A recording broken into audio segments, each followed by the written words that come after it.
Selamat berjumpa kawan-kawan semua.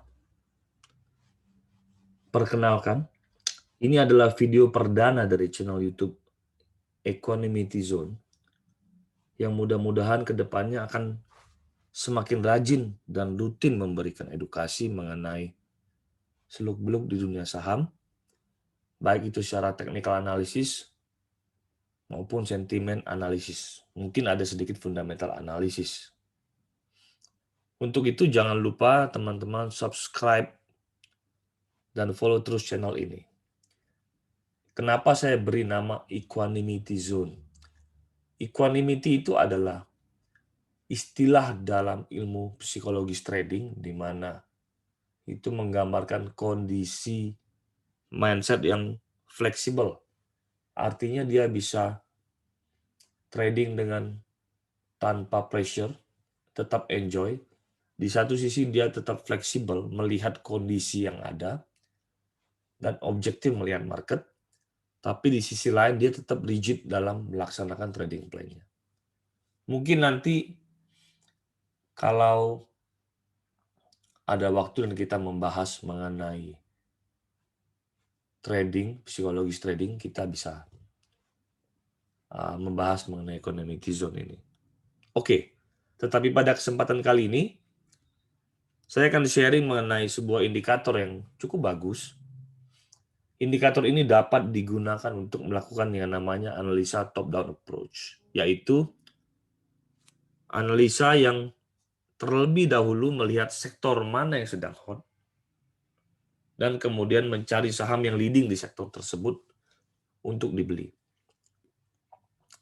Untuk bisa melakukan analisa top-down, kita butuh indikator yang dapat melakukan analisa rotasi sektoral atau rotasi saham. Apa itu rotasi sektoral? Itu artinya dia membandingkan performa tiap sektor dengan sektor lainnya, atau juga membandingkan performa antar saham dalam satu sektor. Nah, indikator ini adalah indikator baru, tidak akan Bapak Ibu temui di platform trading manapun. Indikator ini saya beri nama 9 naga atau 9 dragon. Kenapa 9? Jelas. Karena ada 9 sektoral dalam IHSG. Bagi kawan-kawan Bapak Ibu semua yang belum tahu bahwa IHSG itu ada 9 sektoral. Saham-saham itu dikelompokkan ke dalam berbagai macam subsektor.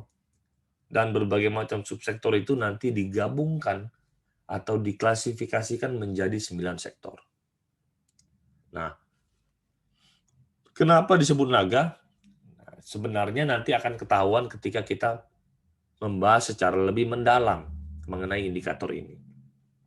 Oke?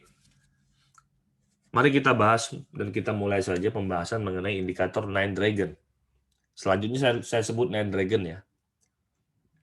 Seperti yang sudah saya sebutkan tadi di awal bahwa indikator Nine Dragon ini digunakan tujuan utamanya untuk melihat rotasi sektoral atau saham dengan lebih mudah.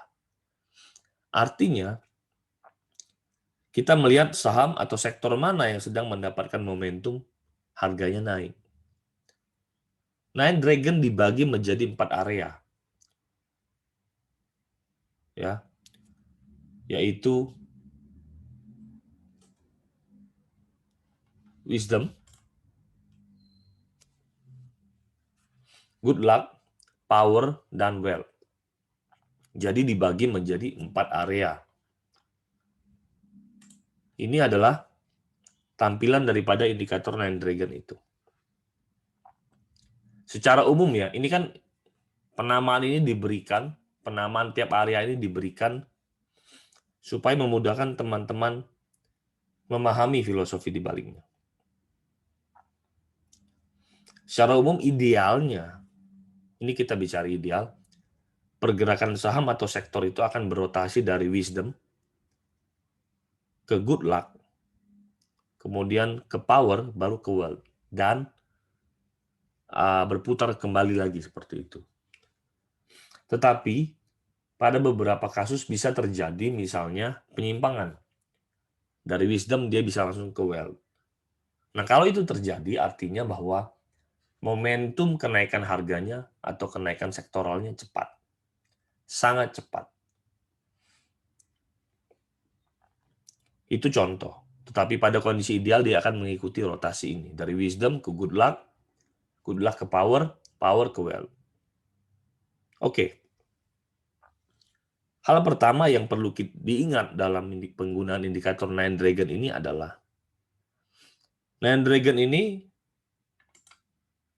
membandingkan rotasi antar sektor dalam IHSG atau rotasi antar saham dalam satu sektor.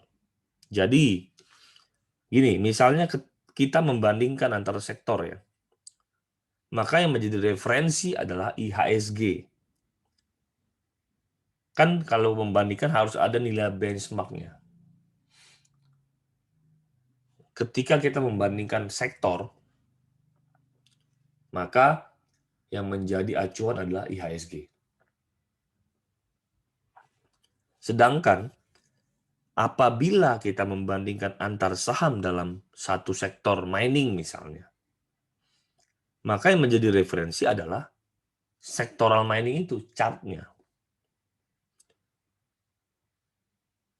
Nah, mungkin muncul pertanyaan, kenapa tidak mau membandingkan saham yang sektornya berbeda, misalnya saham mining dengan saham finance? Nah, begini, di dalam analisa sektoral itu, ada yang namanya teori gerbong. Jadi apa itu teori gerbong? Teori gerbong ini seperti ini. Teori gerbong berbunyi bahwa saham itu, saham dalam satu sektoral, itu bergerak seperti gerbong-gerbong pada rangkaian kereta api. Jadi ada yang bergerak duluan, ada yang bergerak belakangan, tetapi tetap in the end, semua akan bergerak. Nah, oleh karena itu, kalau ada sektoral yang sedang manggung, karena mungkin dapat sentimen bagus, misalnya coal di akhir tahun kemarin, mining, maka seharusnya tuh kita fokuskan portofolio kita ke saham di sektor tersebut. Tidak perlu dibagi-bagi ke sektoral lain yang misalnya tidak sedang mendapatkan momentum kenaikan. Buat apa? Ya kan? Kita bukan fund manager. Jadi menurut saya tidak ada gunanya dan tidak relevan membandingkan saham yang berbeda sektoral. Oke? Itu yang pertama. Hal kedua yang wajib kita ingat bahwa pergerakan yang ditunjukkan oleh Nine Dragon ini itu adalah relatif terhadap referensi. Tadi kita bilang referensinya misalnya kita membandingkan antar sektor, maka referensinya adalah IHSG. Jadi misalkan begini, kalau ada suatu saham atau suatu sektor turunnya minus 2% pada satu hari. Tetapi ini kita bicara saham ya, saham turunnya minus 2%, tetapi sektornya turun minus 5%. Maka saham itu akan dianggap sebagai saham yang outperform terhadap sektoralnya.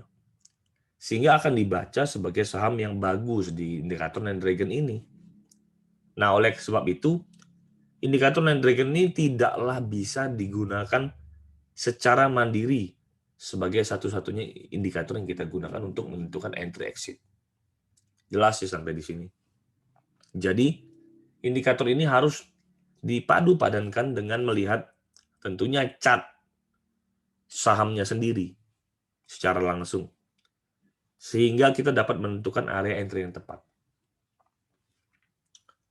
Nah, kalau kita bicara indikator Nine Dragon itu ada dua unsur yang ditunjukkan oleh indikator Nine Dragon ini.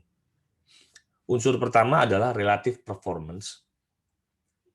Dan unsur kedua adalah trend. Mari kita cek satu persatu kondisi relative performance dan trend dari masing-masing area. Di area wealth itu relative performance-nya kondisinya uptrend dan trendnya itu masih terus naik. Jadi dua-dua unsurnya itu bagus. Kalau kita bicara wisdom, relatif performance itu dalam kondisi uptrend, tetapi uptrend sudah mulai kehilangan tenaga. Biasanya akan ada koreksi. Di good luck itu artinya relatif performance-nya downtrend dan masih akan terus turun. Di area power itu relatif performance-nya dalam kondisi downtrend dan uptrend sudah mulai terbentuk. Nah, yang dilihat dari chart Nine Dragon ini adalah kepalanya. Ya. Kepala itu adalah bagian yang bulat dengan ada nama sektoral atau nama sahamnya. Saya kasih lihat sebentar. Ini. Bagian yang bulat dengan ada nama sektornya. Ada infrastruktur, ada mining, ada basic industry, ada properti, finance, agri, consumer, dan trade. Yang kita lihat adalah kepalanya.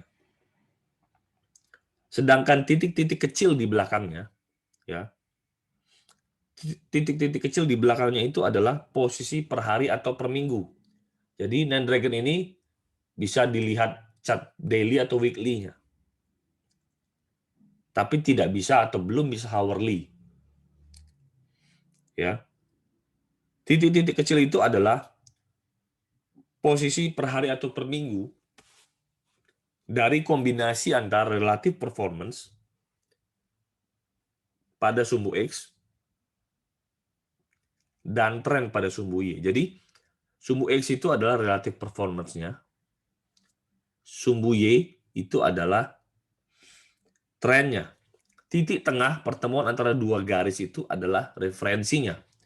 Jadi kalau kita bicara seperti chart sekarang contohnya, ini adalah chart sektoral pada tanggal 23 Desember. Titik tengah garis itu, pertemuan itu, yaitu titik 100,100, itu adalah IHSG. Oke. Jadi, sesuai dengan nama sahamnya, kalau saham masih dalam area wisdom itu artinya masih belum layak beli. Hendaknya kita lebih wise, ya kan, dalam entry saham di area ini. Tetapi kita sudah mulai bisa spekulasi buy suatu saham kalau dia sudah ada di dalam area good luck. Bagi trader yang tipenya agresif tentunya. Nah, saham di area power itu biasanya harganya sudah naik dan akan terus naik sampai ke area wealth. Yang mana biasanya penurunan harga itu justru dimulai di area wealth. Jadi, bagaimana strategi untuk menganalisa saham menggunakan indikator Nine Dragon ini? Saya bagi dua. Pertama, bagi swing trader, itu kita harus lihat daily, weekly. Sektor yang ada di area good luck. Perlu diingat bahwa good luck ini adalah area spekulasi buy. Artinya, biasanya pergerakan saham belum akan bombastis di area ini. Tetapi sebagai seorang swing trader, kalau kita agresif, kita ingin dapat area entry seideal mungkin, maka kita bisa gunakan area good luck ini. Kalau kita ingin swing lebih lama, kita bisa gunakan weekly. Kalau kita ingin swing lebih singkat, kita bisa gunakan daily. Time frame-nya ya. Misal sudah dapat sektor A. Oke, setelah dapat sektor A, maka kita lihat daily, weekly di sektor A tersebut. Saham-saham apa saja? Nah, berarti kan teman-teman harus tahu saham A itu di sektor apa. Nah, jadi harus tahu dulu saham ini di sektor apa, karena nanti komen di botnya itu adalah menarik ya, menggunakan komen sektor baru nama sahamnya. Oh ya, sekedar informasi bahwa indikator Nine Dragon ini akan tersedia secara free di sebuah bot. Saya kasih nama bot Nine Dragon. Ya, jadi ini tersedia free, tidak diperjualbelikan. Dan saya akan share linknya untuk melihat bot tersebut dan komen-komen cara penggunaannya nanti di akhir daripada video YouTube ini. Oke, kembali lagi ke nomor 2 tadi. Kita cek saham-saham yang bagus.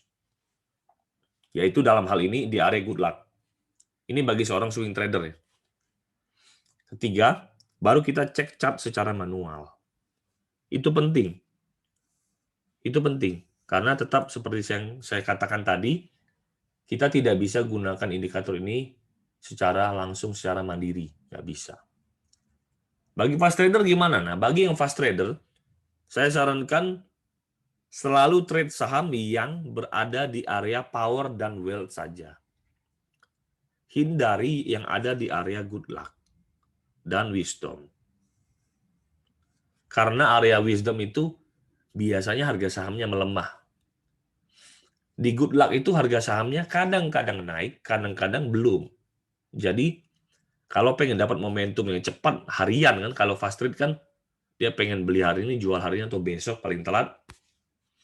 Tentu dia ingin dalam 1-2 hari pergerakannya kenceng. Artinya mendapatkan momentum. Nah itu biasanya hanya terjadi di saham-saham yang daily-nya ada di power dan area wealth.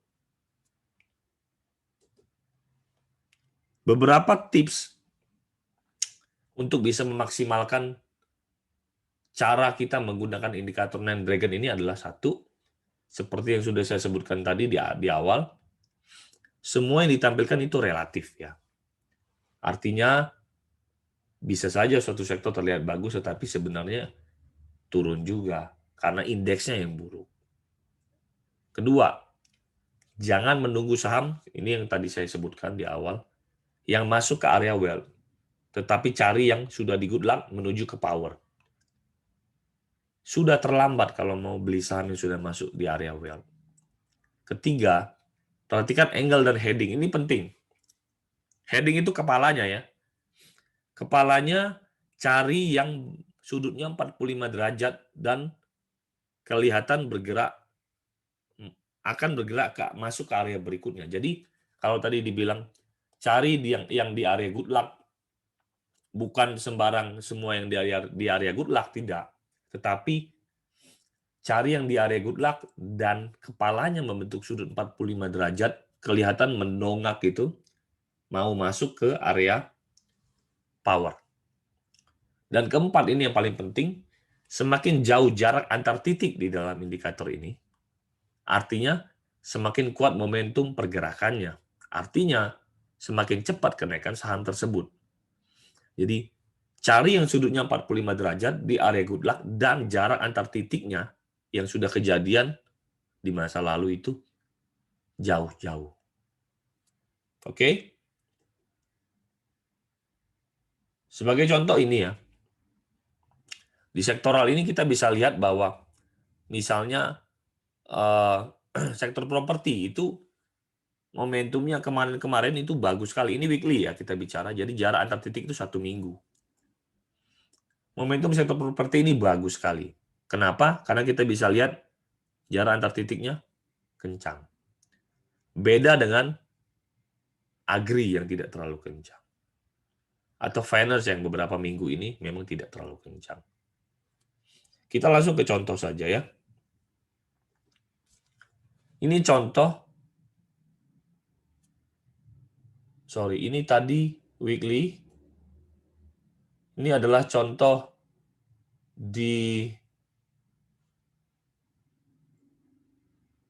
ini tanggal 20, ini weekly 23 Desember. Ini daily-nya di hari itu, tanggal 23 Desember juga. Kita bisa lihat bahwa sektor miscellaneous industry yang mendapatkan momentum.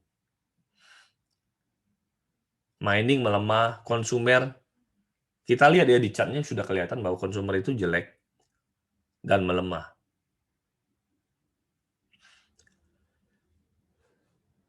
Yang kelihatan bagus ini adalah miscellaneous industry, walaupun sudah telat karena sudah di power sebenarnya. Ada infrastruktur yang sudah mulai mau naik, tapi belum terlalu bagus juga. Jadi dari bacaan ini, dari chart ini ya, yang terlihat bagus itu hanya miscellaneous industry. Nah, misalnya kita ingin melihat daily saham infrastruktur, saham sektor infrastruktur pada tanggal 23 Desember. Itu terlihat bahwa Saham-saham seperti ASA dan Meta itu yang bagus. Teman-teman bisa cek chartnya nanti pada tanggal 23 Desember, buktikan bahwa ASA, dan mungkin setelah itu pun ASA masih naik lagi, dan Meta juga masih naik lagi. Terlihat Pegas koreksi, karena dia ada di Wealth, tapi kepalanya ke bawah, mengarah ke Wisdom. Untuk GIA, PPRE itu belum disarankan untuk beli, karena masih di area Wisdom. Telkom momentumnya lemah sekali. Terlihat dari jarak antar titik yang terlalu mepet. Oke, jadi cara bacanya simpel. Kita lihat kepalanya, kita lihat areanya dulu, kemudian kepalanya ada di mana, dan kepalanya ngarah kemana sudutnya, dan jarak antar titiknya. Itu yang penting. Ini contoh saham mining. Daily ya, per 23 Desember waktu itu, yang bagus hanya Antam. Yang lain tidak ada. Dan teman-teman nanti bisa buktikan chartnya. Oke? Oke, jadi saya rasa cukup sekian ya untuk cara penggunaan indikator Nine Dragon ini. Seperti yang saya sudah sebutkan tadi, bahwa indikator Nine Dragon ini dapat dikeluarkan di bot Nine Dragon dan gratis. Tetapi untuk mendapatkan link khusus ke bot tersebut, dan mendapatkan komen-komennya, karena saya belum kasih tahu komennya seperti apa, maka akan saya siapkan pembahasan khusus di grup Telegram Beta Bisa. Ini dia, teman-teman bisa klik linknya, kemudian silakan join. Kita akan bahas lagi secara spesifik di sana, karena kurang afdol rasanya kalau bahas lebih mendetail di YouTube. Lebih baik kita bahas di grup Telegram ini, dan akan lebih detail, kita bisa tanya jawab dan sebagainya. Bagaimana cara akses ke botnya, bagaimana cara mengeluarkan komennya, dan mungkin ada pemahamannya yang masih kurang, boleh ditanyakan nanti di grup itu. Oke? Nanti di keterangan di video ini juga ada link ke grup itu. Monggo teman-teman bisa join. Kita bisa belajar bareng-bareng, dan ingat ya, belajarnya for free. Botnya juga for free. So, we welcome all of you untuk bisa join ke grup beta.